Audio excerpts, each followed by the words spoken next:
তানজানিয়ার সেরেঙ্গেটির hot air balloon safari. বেলুনে ভেসে থাকতে থাকতে নিচে চোখে পড়ছে এক অবিশ্বাস্য দৃশ্য, পৃথিবীর অন্যতম বিস্ময়, দ্য গ্রেট মাইগ্রেশন। সেরেঙ্গেটিতে আমরা ছিলাম শুহুডিয়া অ্যাডভেঞ্চার ক্যাম্পে। এটা ছিল সেন্ট্রাল সেরেঙ্গেটির একটা ইকো ফ্রেন্ডলি টেন্টেড ক্যাম্প। রাতের অন্ধকার তখনও পুরোপুরি কাটেনি। আমাদের প্রিভিয়াস বুকিং অনুযায়ী সেরেঙ্গেটি বেলুন সাফারি থেকে একটা জিপ আমাদের নিতে এসে পৌঁছলো। হোটেলের বাইরে বেরোতেই আমরা বুঝতে পারলাম কাল রাতে কাদের গর্জন আমরা শুনেছিলাম। তখন ভোর প্রায় 4:15। শুহুডিয়া অ্যাডভেঞ্চার ক্যাম্প থেকে সাফারি জিপ আমাদের নিয়ে যাচ্ছিল বেলুন লঞ্চ সাইটের দিকে। প্রায় আধ ঘন্টার এই ড্রাইভটাই যেন একটা মিনি নাইট সাফারি এক্সপিরিয়েন্স হয়ে গেল। আমরা বেলুন লঞ্চ সাইটে পৌঁছে গেছি।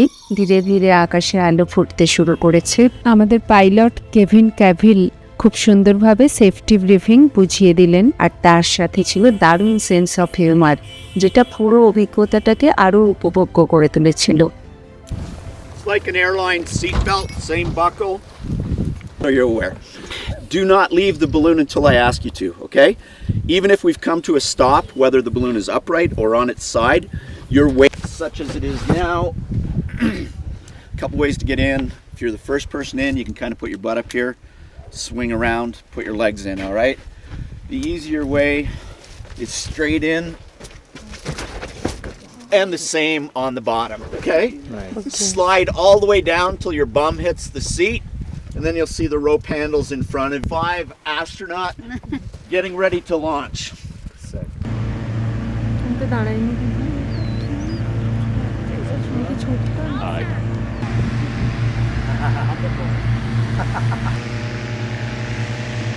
বেলুন পুরোপুরি ফুলে ওঠার ঠিক আগে পাইলট আমাদের ইশারায় ডেকে নিলেন এবং নিজের নিজের জায়গায় সেট হয়ে যেতে অনুরোধ করলেন।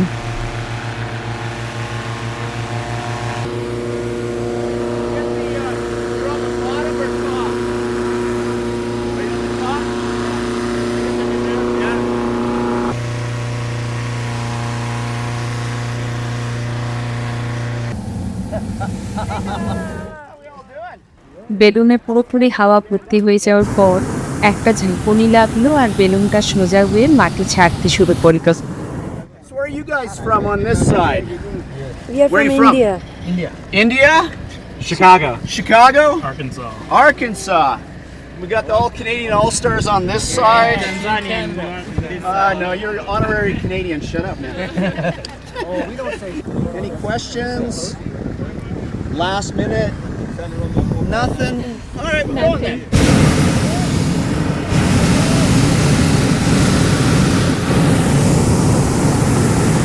Tuesday. See you next Tuesday. It's always Tuesday. Tony! There's a lion!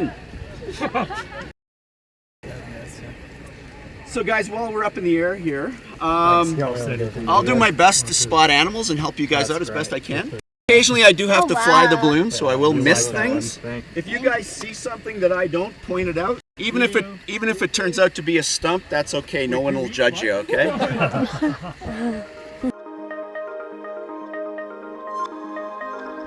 নিচে বিশাল সেরেঙ্গেটি, চারিদিকে শুধু ভোরের আলো আর অসীম প্রান্তর।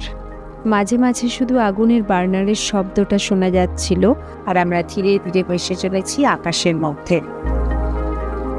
ভোরের প্রথম আলো তখন সেরেঙ্গেটির ওপর পড়ছে, আর হাজার হাজার ওয়াইল্ড বিস্ট, জেব্রা, দিনের আকাশিয়া গাছ সব কিছু ধীরে ধীরে চোখের সামনে খুলে যাচ্ছে।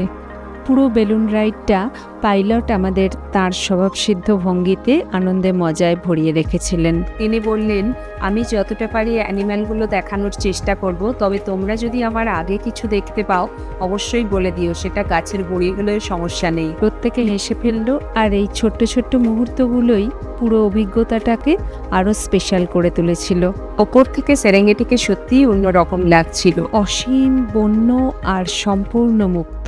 কখনো আমরা খুব নিচ দিয়ে উড়ে যাচ্ছি, আবার কখনো বা অনেক ওপরে উঠে গোটা প্রান্তরের প্যানোরামিক ভিউ দেখছি, আর ঠিক তখনই আমাদের নিচে চলছিল পৃথিবীর অন্যতম বিস্ময়কর প্রাকৃতিক ঘটনা, দ্য গ্রেট মাইগ্রেশন। তানজানিয়ার সেরেঙ্গেটিতে হট এয়ার বেলুন সাফারি থেকে নিচে দেখছি পৃথিবীর অন্যতম বিস্ময় দ্য গ্রেট মাইগ্রেশন। দিগন্ত জুড়ে হাজার হাজার ওয়াইল্ড বিস্ট আর জেব্রা একসাথে এগিয়ে চলেছে মাসাই মারার উদ্দেশ্যে।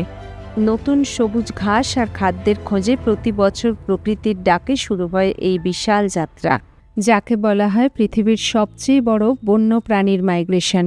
আর সেই অসাধারণ দৃশ্য আমরা দেখছি আকাশের এত উঁচু থেকে।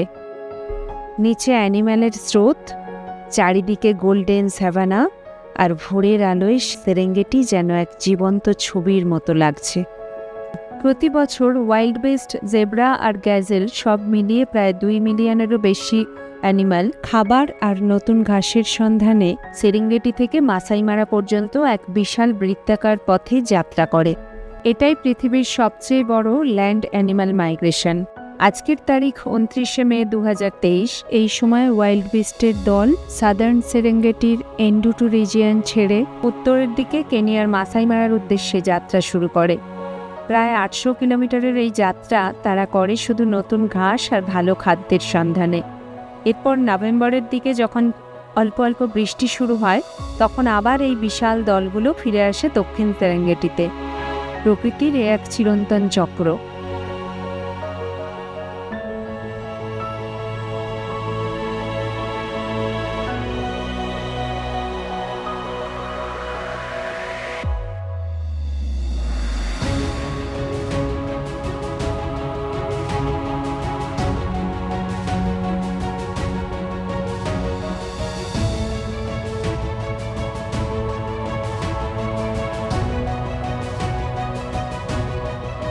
আমরা এখন সেরেঙ্গেটির সেন্ট্রাল অংশের ওপর দিয়ে উঠছি, যেটা সেরোনেরা অঞ্চলের কাছে। এই বিশাল বন্য প্রকৃতির ওপর দিয়ে নিঃশব্দে ভেসে চলা, সূর্যোদয় দেখা, গ্রেট মাইগ্রেশন প্রত্যক্ষ করা, এটা শুধুই একটা সাফারি নয়, এটা এমন একটা অভিজ্ঞতা যেটা সারা জীবন মনে থেকে যাবে।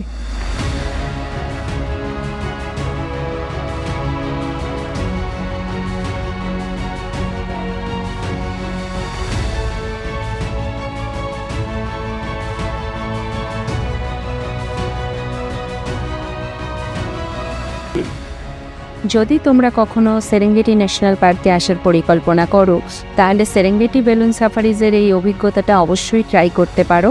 আরও তথ্য আমি ডেসক্রিপশন বক্সে দিয়ে রাখবো। আমার জীবনের সবচেয়ে স্পেকটাকুলার অভিজ্ঞতাগুলোর মধ্যে এটা নিঃসন্দেহে একটা।